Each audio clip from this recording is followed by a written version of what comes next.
What if the world's push for unity, global economies, shared faiths, one digital system wasn't progress but a plan foretold thousands of years ago? The Bible's ancient warnings about a final empire, a deceptive ruler, and a system controlling every transaction are starting to look eerily familiar. From elite boardrooms to Jerusalem's battle lines, something is stirring. This isn't just about politics or headlines, it's about prophecy unfolding before our eyes. Before we dive into this explosive truth, hit that like button and drop "I'm awake" in the comments. Your support keeps this message alive. Now, let's peel back the layers and see what's really happening. Genesis 11 tells a story most people skip over. It describes how humanity, unified in language and purpose, decides to build a city with a tower that would reach the heavens. Not to honor God, but to glorify themselves. "So, let's make a name for ourselves," they declared. Pooling their skills and ambition, this was, the first globalist experiment, a centralized system meant to rival the Creator. But God saw where it was headed. He didn't just knock down their tower, he fractured their language, scattering them across the earth. Why? Because unity without divine truth isn't freedom. It's a fast track to tyranny. Today, when world leaders chant global cooperation and sustainable futures, it's honestly hard not to hear echoes of Babel's pride. But there's more to this story, and it's written in the dreams of ancient prophets. Daniel, a Hebrew exile in Babylon, had a vision that still sends chills. He saw a towering statue made of gold, silver, bronze, and iron, each metal a kingdom from Babylon to Rome. But the final kingdom was strange, iron mixed with clay, strong yet brittle, united yet divided. Scholars say this points to a future empire, global, powerful but unstable. Revelation's John takes it further. He saw an amazing beast rising from the sea, its claws gripping every nation, its system so tight no one could buy or sell without its approval. And they worshipped the dragon which gave power unto the beast, and they worshipped the beast, saying, "Who is like unto the beast? Who is able to make war with him?" This isn't some fairy tale.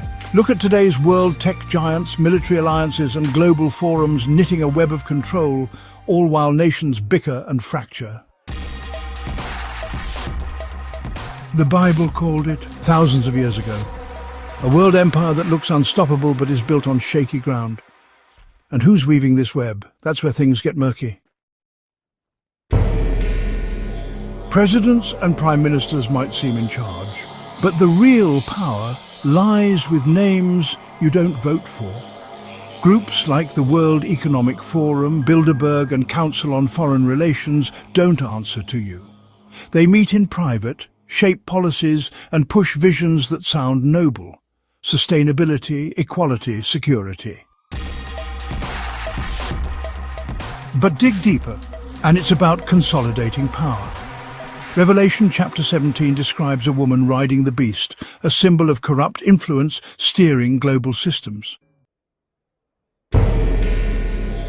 Today's elites aren't shy about their goals. You'll eat bugs, own nothing, and be happy, they say, while billionaires amass more. The World Economic Forum's Klaus Schwab talks of a fourth industrial revolution, merging tech and society. Sounds futuristic, but it's a blueprint for control, and their boldest plan yet is already rolling out. In 2020, the phrase Great Reset went from conspiracy forums to mainstream headlines. Schwab and his globalist Marxist allies saw COVID as a chance to reimagine the world. No private property, digital currencies, AI tracking every move, all for climate justice and safety. But here's the fine print. Central bank digital currencies, now tested in places like China and Nigeria, aren't just money. They're programmable. Step out of line, say something flagged as wrong, and your account could freeze. Canada already did this in 2022, locking bank accounts of protesters without trials. Revelation 13, warned of a system where no one can buy or sell without the beast's mark. Digital IDs, social scores and facial scans aren't coming, they're here. In China, a low score means no travel, no job. This isn't about convenience, it's about obedience. But the control doesn't stop at your wallet, it's aiming for your soul. The Bible's most chilling prophecy isn't about money, it's about faith. Revelation speaks of a false prophet, a figure who unites the world under a single spiritual banner, not for God but for deception. Right now, interfaith movements are gaining steam. The Abrahamic family house in Abu Dhabi, a mosque, church and synagogue in one complex, markets itself as peace. Before his death, Pope Francis's push for human fraternity sounded all warm and fuzzy. But there's a catch. These efforts often sideline doctrine, blending truths into a feel-good universalism. The Bible calls this dangerous. When truth becomes flexible, faith becomes a tool for control.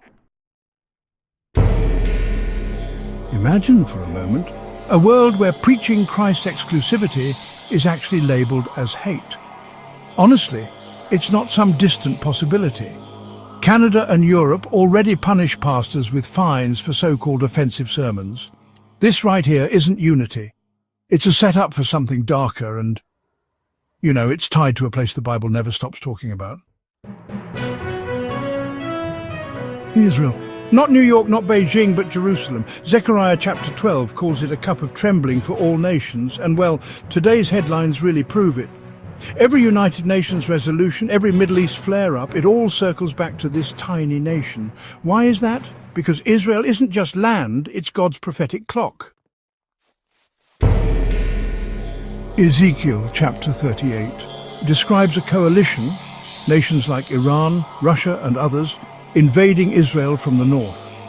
Now just look at 2025 Iran's nuclear ambitions, Russia's alliances and those regional tensions, they're all simmering.